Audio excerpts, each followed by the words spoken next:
Mbah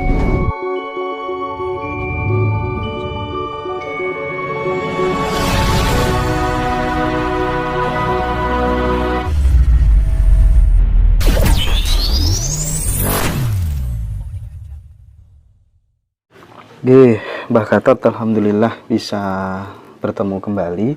Saya sangat tertarik dengan dialog kita pada kesempatan yang lalu, bahwa panjenengan memastikan peristiwa Sabdo Palon Nagih Janji itu terjadi pada tahun 1945 dengan segala bukti-bukti yang sangat relevan secara ilmiah. Nah, saya pengen ada penegasan lagi terkait dengan hal itu. Kelanjutannya bagaimana, Mbak Gatot? Monggo. Terima kasih ya. Jadi dalam kesempatan ini saya mau menambah ya, dan memperjelas tentang janji Sabdo Palon itu berkaitan dengan perubahan peradaban yang tadinya kan ditandai dengan tonggak yang disebut dengan proklamasi kemerdekaan bangsa dari belenggu penjajahan, sehingga pada tahun 45, tepatnya 17 Agustus 45 itu kita menancapkan tonggak proklamasi. Nah, selanjutnya yang lebih relevan lagi, karena ini sehubungan dengan ajaran ya, ajaran faham yang oleh Sabdo Palon disebut sebagai berlakunya sistem yang berkaitan erat dengan jati diri bangsa, yakni Pancasila itu. Nah, ini di sini perlu kami tambahkan bahwa kenapa saya menyebut Pancasila itu levelnya mendunia, walaupun diawali dengan berlaku di Indonesia. Pertama itu pada saat Bung Karno mencanangkan Pancasila sebagai dasar negara. Pancasila jati diri bangsa, kepribadian bangsa, dan diangkat harus tempat yang sangat terhormat ya di dalam kita berbangsa dan bernegara ini sebagai dasar negara. Nah, ini oleh Bung Karno disosialisasikan di forum-forum internasional, jelasnya di forum Perserikatan Bangsa-Bangsa. Ada tiga tokoh kita yang mensosialisasikan paham atau ideologi Pancasila ini. Di sini saya sebut ideologi ya. Jadi bagi kita harus demikian, walaupun beberapa puluh tahun yang lalu masih ada dari bangsa kita itu yang mengatakan bahwa itu bukan ideologi. Nah, itu silakan, itu hak mereka masing-masing. Tapi sekarang ini sudah banyak dan bahkan mayoritas kita itu sudah mengakui tentang Pancasila itu. Jadi Bung Karno menyampaikan tentang paham atau ideologi Pancasila ini dalam forum internasional di pertemuan bangsa-bangsa di Gedung Perserikatan Bangsa-Bangsa. Bung Karno menjelaskan apa Pancasila itu. Di samping menyatakan bahwa Indonesia yang telah diproklamirkan itu dasar negara adalah Pancasila, dan Bung Karno menjelaskan apa Pancasila itu. Nah, berikutnya Bung Karno juga pernah mengirimkan seorang tokoh di dalam pertemuan antar bangsa di PBB ya. Tokoh itu kalau tidak salah Kiai Haji Agus Salim. Kiai Haji Agus Salim juga dalam pertemuan itu menyampaikan sesuai dengan pesan Bung Karno tentang apa Pancasila itu. Nah, Bung Karno berarti sangat percaya pada Agus Salim, percaya bahwa Kiai Haji Agus Salim akan menjelaskan Pancasila itu dengan tepat. Nah, yang menarik setelah Kiai Haji Agus Salim ini pulang ke Indonesia, beliau bercerita, dan ceritanya ini sempat disiarkan di radio, waktu itu di biskup ya. Biskup itu setiap kali mau main ada ekstra itu pasti dokumentasi negara, film dokumenter yang disampaikan. Itu ada yang menarik begini, Ki Haji Agus Salim itu orangnya memang unik. Jadi beliau itu pakai kumis ringkip gini ya, terus pakai jenggotnya muter melengkung ini, jenggotnya itu putih melungker. Nah, memang terkesan maaf nyusewu seperti kambing. Sehingga pada saat giliran beliau untuk tampil ke mimbar kan bergilir itu, perwakilan negara-negara itu, beliau disolai. Dan ada juga sekelompok peserta itu yang ngeledek dengan katakan mbek gitu. Ki Agus Salim tenang aja. Demikian beliau di mimbar, beliau salam mengucapkan saudara-saudara yang terhormat dan kambing-kambing yang terhormat. Nah, itu sempat protes. Undangannya ada binatang di dalam. Iya. Lantas kemudian menjawab, yang bebek tadi siapa? Itu di situ uniknya. Sehingga dengan cerita itu selalu dicangking di dalam setiap kita berbicara tentang masalah Pancasila di forum internasional pada awal-awal kemerdekaan. Itu akhirnya menjadi terkesan kita. Nah, yang lebih terkesan lagi setelah Kiai Haji Agus Salim itu menerangkan tentang Pancasila, beliau kembali duduk. Itu ada beberapa negara yang mendekati, antara lain Cina. Nah, utusan dari Cina itu mengatakan nanti kelak Pancasila akan dipakai oleh semua negara, akan dipakai oleh dunia Pancasila itu. Ini kata-kata Kiai Haji Agus Salim. Kelak Pancasila itu, ideologi Pancasila itu akan dipakai dunia. Itu kata-kata itu. Nah, ini sangat berkesan, meyakinkan pada kita bahwa memang ideologi yang ditawarkan oleh Bung Karno itu tidak sembarangan. Jadi betul-betul ideologi yang mampu untuk menggantikan ideologi lain yang sudah dianggap usang oleh Bung Karno tadi. Yang ketiga, tokoh yang sering menyampaikan itu Dr. Ruslan Abdul Ghani. Dan Ruslan Abdul Ghani itu juga muridnya Bung Karno. Ya, Menteri Waperdam dulu, Wakil Perdana Menteri. Juga pernah Menteri Luar Negeri. Itu muridnya Bung Karno. Di mana Bung Karno menyatakan bahwa Ruslan Abdul Ghani itu sangat menguasai tentang apa itu Pancasila. Sehingga Bung Karno sempat mengatakan, ini kebunyi Sugudel, saya marak berguru pada Ruslan ini tentang Pancasila. Padahal beliau murid saya tentang Pancasila ini. Nah, ini kata-kata Bung Karno. Sehingga sangat dipercaya. Bung Karno ini di dalam setiap kali menyampaikan di forum internasional tentang Pancasila itu. Nah, ini sesuatu yang menarik, yang membuat kita menjadi percaya diri.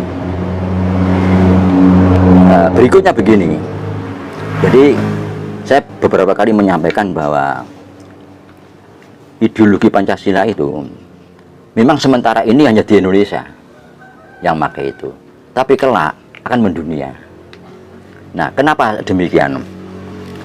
Kita paham, masih ingatan kita masih kuat ya, pada saat kita habis memproklamirkan kemerdekaan, negara yang kita proklamirkan itu dengan dasar Pancasila. Jadi maaf, di sini saya tidak mengatakan negara yang kita dirikan, bukan ya. Indonesia itu sudah ada jauh sebelumnya. Sebelum merdeka itu sudah ada. Pernah bernama Mojopahit, pernah bernama Singosari, pernah bernama Kahuripan. Nah, pada saat bernama Mojopahit terpotong, terpenggal karena dihancurkan oleh bangsa luar. Dan akhirnya kita terjajah selama ratusan tahun, dan akhirnya kita kembali merdeka dari penjajahan. Sehingga saya katakan bahwa diproklamirkan itu saja. Nah, gangguan-gangguan yang muncul dari dalam, rongrongan dari dalam, dan serangan dari luar, itu selalu mengarah kepada digantinya Pancasila sebagai dasar negara. Itu yang sering terjadi. Jadi setiap gangguan yang mengganggu jalannya pemerintahan, mengganggu pembangunan, itu salah satu tujuan pokoknya adalah menggantikan Pancasila sebagai dasar negara. Tapi berkali-kali gangguan itu muncul, selalu tumbang dan gagal. Mulai dari gerakan Muso, ya, PKI Muso, yang kiblatnya itu Rusia, DITI, PRRI, Permista, ya, NII, Komando Jihad, itu terus sampai G30 SPKI yang akan menggantikan Pancasila ini dengan ideologi lain, komunis, liberal, dan sebagainya. Tapi semua gagal. Juga termasuk gangguan-gangguan untuk merubah ideologi Pancasila ini dengan cara konstitusional. Ini yang perlu kita pahami. Yang tadinya berbentuk unkonstitusional, jadi melawan konstitusi, jadi makar sifatnya, memberontak. Tapi ada juga gerakan yang konstitusional lewat jalur legislatif, menguasai forum diusahakan forum nanti kalau kalau musyawarah tidak bisa dicapai, lantas dengan voting dia menang. Nah ini kan jalur yang konstitusional lewat legislatif, juga lewat eksekutif, bahkan lewat yudikatif.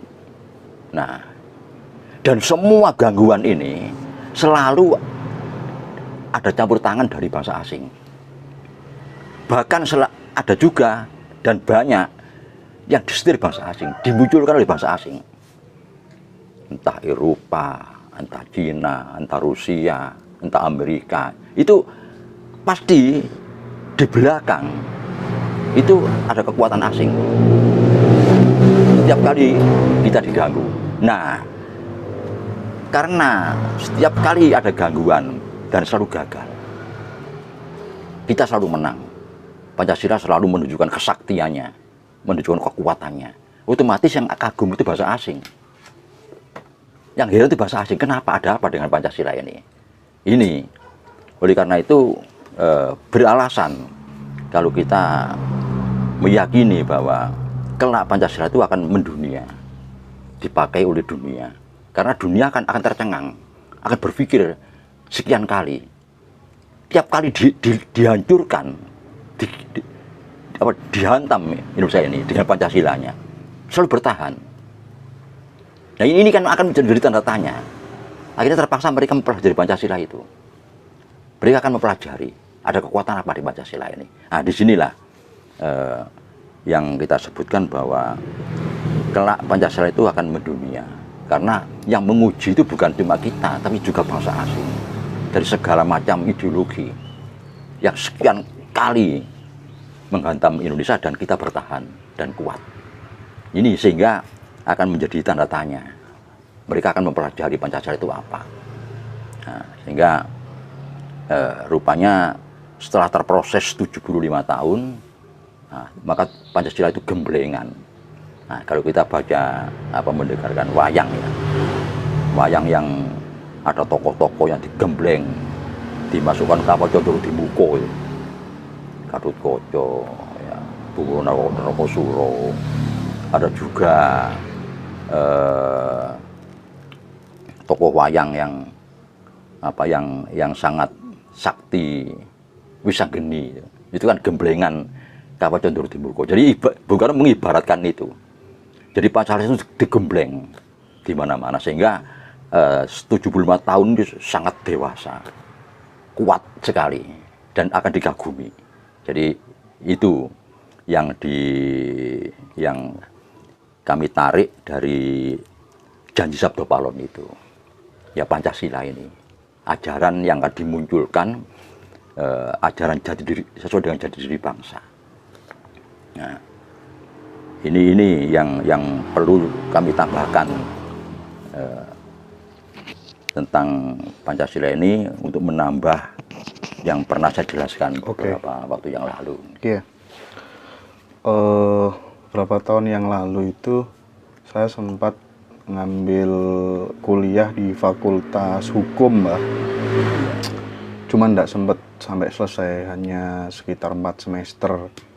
Waktu itu saya mencoba untuk mengkritisi simbol-simbol, 5 simbol yang ada di Garuda Pancasila itu. Gambar itu mulai dari bintang sampai padi dan kapas. Nah, relevansinya ya, simbol itu dengan kondisi Indonesia itu sebenarnya yang dimaksudkan oleh founding fathers kita itu apa, Mbak Gatot? Gambar itu mulai dari bintang. Simbol-simbol itu kan sudah dijelaskan di dalam sila-sila, 5 sila dalam sila-sila itu. Bintang, ketuhanan yang Maha Esa, ada beringin, ada padi kapas, ada kepala banteng, ada ranti itu kan. Nah, relevansinya bintang dengan ketuhanan itu apa? Relevansinya apa tuh namanya, rantai itu dengan kemanusiaan itu apa gitu maksudnya, Mbak Gatot? Itu harus kita menerangkan satu persatu, sila per sila jadinya itu. Iya, jadi ketuhanan yang Maha Esa kenapa dengan bintang, terus ada simbol tentang kemanusiaan, simbol tentang kebangsaan, itu termin khusus kerakyatan, iya itu khusus menerangkan Pancasila. Oke, siap.